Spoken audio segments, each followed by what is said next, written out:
Hello guys, what's up once again? Palaboy OFW here. So for today's vlog mga idol is magre-react tayo sa mga nangyayari dito sa Facebook mga idol. Makikichismis lang tayo. Habang wala tayong magawa sa buhay mga idol, pakialaman natin yung buhay ng iba. So for today's vlog mga idol, pag-uusapan natin yung sobrang papansin ng girlfriend ni Carlos Yulo. Talagang takaw attention mga idol, nakakahiya.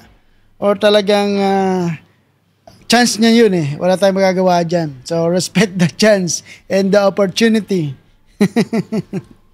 So, basahin natin yung mga comment section sa mga bashers ni Chloe, mga idol. So, basahin natin mga lodi. Talagang gigil na gigil yung mga natin eh. Yung mga kababayan natin dito sa girlfriend ni Kaloy eh. No? Yung inagawan niya ng attention yung nanay, inaway niya. Tapos ngayon, pati attention para kay Kaloy is gusto niyang sabitan. So, let's go. Basahin natin. Halatang sabit sa paying yung babae. Si Jinky never tumabi kay Pacquiao o kahit sinong Miss Universe. Never may kasamang boyfriend. Pakasayros welcome kasama din tong kakaway-kaway sa parade o sasakay ng float. Anino eh. Malamang yan, sasama yan mga idol. Sa press kong pangalan, sumama na eh. What more dyan pa sa mga parade-parade na yan. Basic na yan. So, automatic kasama yan. Tapos, pag kumaway, tirahin nyo ng kamatis.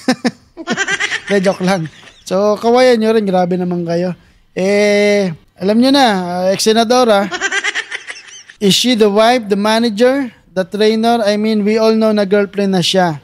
But my God, walang sensitivity ang girl. Delikadesa na lang sana. Ay, sana maintindihan ng babae ito. She can support naman behind the scene. Just saying, just wondering if being OC includes being insensitivity or baka nasa culture, tradition nila yan. Hindi rin? I don't think so. This girlfriend of him is so epal. Talagang maepal. Talagang gusto ng attention. Talagang gustong magpapansin. Napansin naman na siya. Wala tayong magagawa. Girlfriend ni Carlos Yulo, ang two-time Olympic gold medalist. Olympian din ba ang kasama ni Yulo? Yung jacket. Yung dapat siya mag-advise kay Kaloy na huwag na sagutin ang nanay niya. Aba siya yung tuwang-tuwa sa pagkakagulo ng pamilya. Talagang talagang ningas gugun to si babae.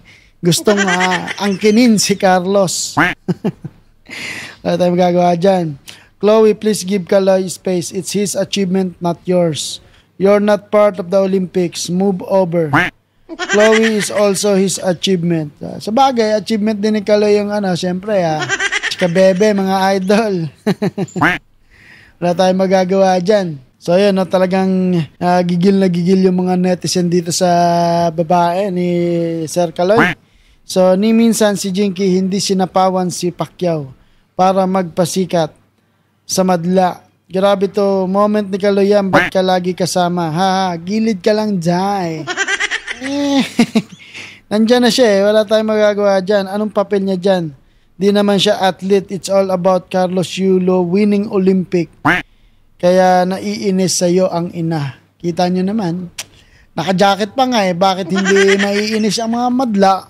So yun lang mga idol, binasa lang natin yung mga nakakatawang komento ng mga netizens at mga nakaka-bad trip talaga nakaka-bad trip yan sa side ni Chloe. So wala tayong magagawa dyan mga lords kasi girlfriend ni Kaloy yan at ipinagtanggol niya sa ina. So wala tayong magagawa dyan. So tuloy-tuloy lang natin, suportahan natin si Kaloy.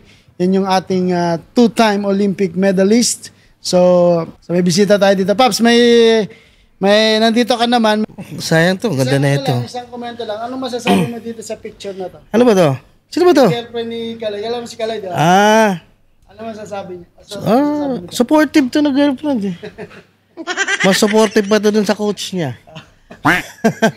Okay din naman to. Kasi ang cute naman nila tingnan sa picture kaso sana coach yung sinama niya dito. Yan yung pinakapunta doon. Diba? Para at least kahit pa paano. Kasi syempre usapang Olympics yun Hindi mo usapang kama yun Usapang kama. Silang dalawa na lang dapat pag ganon. Usapang sports dapat ganun lang. Pananaw lang naman ba? Pananaw lang naman. Pakilala ka, Pops. Ay, si nga pala to, Kim Saleh, na tambay ng Kuwait. taga ano, Tibon. Thank you, thank you. Thank you, Paps.